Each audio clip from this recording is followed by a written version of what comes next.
আগুন জ্বালো লড়াই লড়াই লড়াই চাই, লড়াই করে বাঁচতে চাই, লড়াই করে জিততে চাই, লড়াই লড়াই লড়াই চাই, ধর্মান্ধদের বিরুদ্ধে লড়াই হবে একসাথে, লড়াই হবে একসাথে, ধর্মান্ধদের বিরুদ্ধে ধর্মান্ধদের বিরুদ্ধে লড়াই হবে একসাথে, সাম্প্রদায়িক হামলা রুখে দাঁড়াও বাংলা, রুখে দাঁড়াও বাংলা, সাম্প্রদায়িক হামলা, সাম্প্রদায়িক হামলা, রুখে দাঁড়াও বাংলা, লড়াই লড়াই লড়াই চাই, লড়াই করে জিততে চাই, লড়াই করে জিততে চাই, লড়াই লড়াই লড়াই চাই, সাম্প্রদায়িক হামলা, রুখে দাঁড়াও বাংলা, রুখে দাঁড়াও বাংলা, সাম্প্রদায়িক হামলা, ধর্মান্ধদের বিরুদ্ধে লড়াই হবে একসাথে, লড়াই হবে একসাথে, ধর্মান্ধদের বিরুদ্ধে সাম্প্রদায়িকতার বিরুদ্ধে, লড়াই হবে একসাথে, বিচারহীনতার বিরুদ্ধে, লড়াই হবে একসাথে, বিচারহীনতার বিরুদ্ধে, লড়াই হবে একসাথে, চলো চলো চলো রে চলো, আগুন জ্বালো আগুন জ্বালো,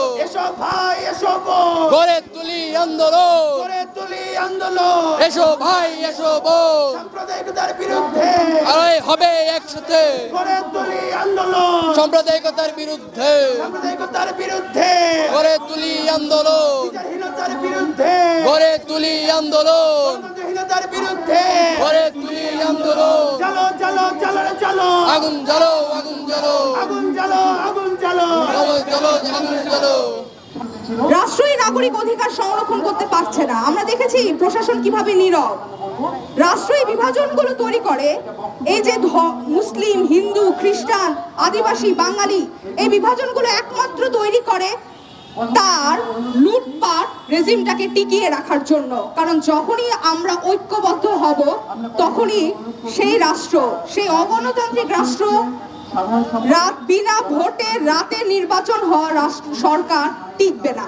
আমরা দেখেছি যখন শ্রমিকরা ঐক্যবদ্ধ হয় তারা তখন মালিক পক্ষকে আটকে রেখে তারা তাদের অধিকার আদায় করতে পারে। তো জনগণ যদি ঐক্যবদ্ধ হয়, একইভাবে সমস্যারে কথা বলে, তাহলে সরকারের কাছে তো আমরা আমাদের অধিকারগুলো ছিনিয়ে নিতে পারবো। সরকার চায় না, এ রাষ্ট্র চায় না আমরা আমাদের অধিকার পাই, আর তাই বারবার আমাদেরকে এই ধরনের বিভাজনের মধ্য দিয়ে যেতে হয়। প্রতি বছর এইভাবে এই জন্য সাম্প্রদায়িক হামলাগুলোর শিকার আমরা হই। আমরা যত দ্রুত ঐক্যবদ্ধ হতে পারবো, এই স্বৈরাচারী ফ্যাসিস্ট শাসনকে আমরা উৎখাত করতে পারবো, সাম্প্রদায়িকতা আমরা নির্মূল করতে পারবো। এবং এই সাম্প্রদায়িকতাকে নির্মূল করার জন্য একটা গণতান্ত্রিক শাসন ব্যবস্থার কোনো বিকল্প নেই। আমরা দেখছি আপনি এর প্রতিবাদ করেন, আপনি ফেসবুকে লিখেন, এর জন্য ডিজিটাল সিকিউরিটি আইনের মামলা দিয়েছে সরকার, নিরীহ মানুষকে মামলা দিচ্ছে। আপনি ফেসবুকে একটা স্ট্রেস দেন যে মানুষ বুঝতাম, ধর্ম বুঝতাম, আমি মানুষ বুঝি। এই শুধুমাত্র স্ট্যাটাসের জন্য ঢাকা শহরে করাইলে আমাদের একজন লাইব্রেরি সংগঠককে আওয়ামী লীগের নেতাকর্মীদের হুমলির সম্মুখীন হতে হয়েছে। বনানী থানার পুলিশ এসে সেটা মীমাংসা করে গিয়েছে। সংগ্রামী বন্ধুগণ, এই হচ্ছে বাস্তবতা। আমি শত শত আওয়ামী লীগ, ছাত্রলীগের কর্মীদেরকে, নেতাদেরকে ফেসবুকে স্ট্যাটাস দিকে দিয়েছি যে কুমিল্লার ঘটনায় তারা গুজবকে ছড়িয়ে দিয়েছে, কিভাবে আস্ফালন করছে, কিভাবে এবং উস্কানি কিভাবে দিয়েছে। তারা বলেছে আমার প্রথম পরিচিতি ছাত্রলীগ নয়, আমার প্রথম পরিচিতি আমি মুসলিম। এটা মুসলিম ধর্মের কি অবমাননা হয়েছে? ওই হনুমানের পায়ের নিচে কোনো হিন্দু, কোনো সংখ্যালঘু সম্প্রদায় তারা সাহস করবে না ওখানে কোরআন শরীফ রাখার। একটা সাজানো ঘটনাকে কেন্দ্র করে সারা বাংলাদেশকে সাম্প্রদায়িক উস্কানি দিয়ে তাদের উগ্রবাদীদের হাতে ছেড়ে দেওয়ার যে ষড়যন্ত্র এবং ফ্যাসিবাদী শাসনকে পাকাপোক্ত করার যে ষড়যন্ত্র, তার বিরুদ্ধে আমরা তীব্র প্রতিবাদ জানাই। এবং সারা দেশে পুলিশ প্রশাসন, আমরা বলতে চাই তাদের যে নির্বিকার ভূমিকা এবং সংগঠিত হতে দেওয়ার যে তাদের অভ্যাস, সেটা আমরা রামুতে দেখেছি, নাসিরনগরে দেখেছি, কিভাবে ওই সংশ্লিষ্ট থানার ওসিরা পর্যন্ত উস্কানি দিয়েছে। আমরা বলতে চাই একটা দেশের সরকার যেভাবে শাসন পরিচালনা করছে, পুলিশ প্রশাসন তার বাইরে নয়, সেই সরকারের পরিচালনায় তারা চলছে। আমরা সাধারণ মানুষকে এই কঠিন সময়ে ঐক্যবদ্ধ এবং প্রতিরোধ গড়ে তোলা ছাড়া কোনো উপায় নেই, কোনো পথ নেই। সংগ্রামী বন্ধুগণ, রাষ্ট্রের সাথে আমাদের সম্পর্ক, আমাদের সবার সম্পর্ক হচ্ছে আমরা রাষ্ট্রের নাগরিক, আমরা বাংলাদেশের জনগণ। আমরা আমাদের শ্রম, ঘামের টাকায় এই রাষ্ট্র সচল থাকে, অর্থনৈতিক চাকা চলে। আমরা এই রাষ্ট্রকে দাঁড় করে রেখেছি। আজকে আমরা প্রত্যেকজন নিজ নিজ জায়গা থেকে যদি কাজ বন্ধ করে দিই, বাংলাদেশ একদিন ধসে যাবে, 1 মিনিট। তো যেখানে আমরা এই রাষ্ট্রকে টিকিয়ে রাখছি, সেই রাষ্ট্রের কাছে আমাদের চাওয়া তো খুব বেশি কিছু না। আমরা আমাদের মৌলিক অধিকার চাই, আমরা নিরাপদ শান্তিতে বেঁচে থাকতে চাই, এটুকুই তো আমাদের নাগরিক অধিকার। কবিতায়, গল্পে আমরা বিভিন্ন সময় এগুলো শুনেছি, আবৃত্তি করেছি।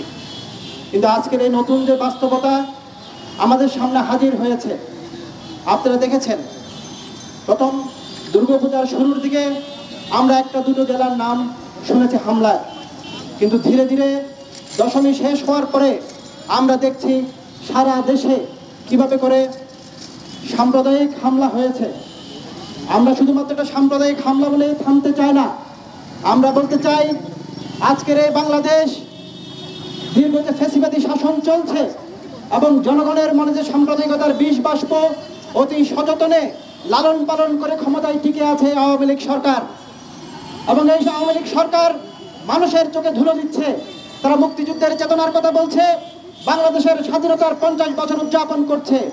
আমরা বলতে চাই মানুষের চোখে ধুলো দিয়ে আপনারা আর ক্ষমতায় টিকে থাকতে পারবেন না। আজকে জামাত শিবির বিএনপির সাথে এই আওয়ামী লীগের, এই শেখ হাসিনার আওয়ামী লীগের আমরা কোনো পার্থক্য দেখি না, পার্থক্য করতে চাই না। আমরা বলতে চাই এই আওয়ামী লীগ গত 12 বছরে তার শাসনামলে প্রত্যেকটা দুর্গাপূজায় এই সাম্প্রদায়িক হামলা সংঘাত ঘটিয়েছে। আমরা দেখেছি কুমিল্লায় যে ঘটনাটা ঘটেছে, যেটা সূত্রপাত, এই ঘটনা দিয়ে অনেক স্পষ্ট হয় একটা শিশুও বুঝতে পারে, একটা কিশোরও বুঝতে পারে এই ঘটনা একটা সাজানো ঘটনা। এবং তার এই ফলশ্রুতিতে সারা দেশে দাবানলের মতো পুলিশ প্রশাসন, ডিজিএফআই সহ বিভিন্ন গোয়েন্দা সংস্থার উপস্থিতিতে কীভাবে সারা দেশে হামলা ছড়িয়ে পড়ে।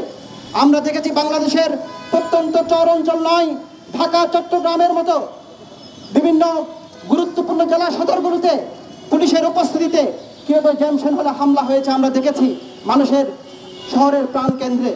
সংগ্রামী বন্ধুগণ, আমার যে নাম আরিফ, এই নামের যে সুবিধা, সেই সুবিধায় আমি লজ্জিত। সংগ্রামী বন্ধুগণ, আমরা বেশিরভাগ মানুষ এই লজ্জায় লজ্জিত হতে চাই না। আমরা বাংলাদেশের মানুষ পাকিস্তানের বিরুদ্ধে দীর্ঘ শাসন শোষণে যে সাম্প্রদায়িকতার বিরুদ্ধে আন্দোলন করার মধ্য দিয়ে, রক্ত দেওয়ার মধ্য দিয়ে একটা অসাম্প্রদায়িক বাংলাদেশের স্বপ্ন দেখেছিল। গত 50 বছরে আমরা পেছনে গিয়ে সেই পাকিস্তানের চেয়েও আমরা সাম্প্রদায়িক রাষ্ট্রে পরিণত হলাম। সংগ্রামী বন্ধুগণ, আজকে সরকার তার যে লুটপাট, তার যে দুর্নীতি, তার যে স্বৈরাচারী ফ্যাসিবাদী আস্ফালন, মানুষকে কথা বলতে না দেওয়ার জন্য যে ডিজিটাল নিরাপত্তা আইন, এসব বিষয়গুলোকে সামনে নির্বাচন, মানুষ এসব সমীকরণ মেলাচ্ছে এবং সাম্প্রদায়িকতার বাস বিষ পেয়ে সে আবারও ক্ষমতায় টিকে থাকার যে চক্রান্ত, আমরা মানুষকে আহ্বান করতে চাই এই আওয়ামী লীগ সরকারকে তাদের উন্মোচন করতে হবে। তাদের উন্মোচন হয়েছে, সেটা মানুষের কাছে সংগঠিত করার জন্য নিয়ে যেতে হবে। আমরা বলতে চাই দিনে দিনে আমরা পরিসংখ্যানে পড়ি এই 50 বছরে দিনে দিনে কি পরিমাণ মানুষ, হিন্দু সম্প্রদায়ের মানুষ, সংখ্যালঘু সম্প্রদায়ের মানুষ কিভাবে আমাদের দেশ ছেড়ে পার্শ্ববর্তী দেশগুলোতে আশ্রয় নিচ্ছে। এই হার আরও বাড়বে। আপনার আমার যে বন্ধু, আমার যে বান্ধবী, তাদের যেই হতবিহ্বল চাহনি, আমার যে মাসি যে আমাকে যত্ন করে খাওয়ায়, তাদের যেই কান্না হতাশা, এর জবাব কিভাবে করে আওয়ামী লীগ সরকার দেবে? এর জবাব কি তাদের কাছে আছে? আমরা তাদের কাছে জবাব চাই না। আমরা বাংলাদেশের মানুষকে বলতে চাই, ওই খেটে খাওয়া শ্রমিককে বলতে চাই, ওই কৃষককে বলতে চাই, সংগ্রামী বন্ধুগণ, আমরা আমাদের অধিকারের জন্য ঐক্যবদ্ধ হওয়ার সময় এসেছে, বরং সময় পার হয়ে যাচ্ছে।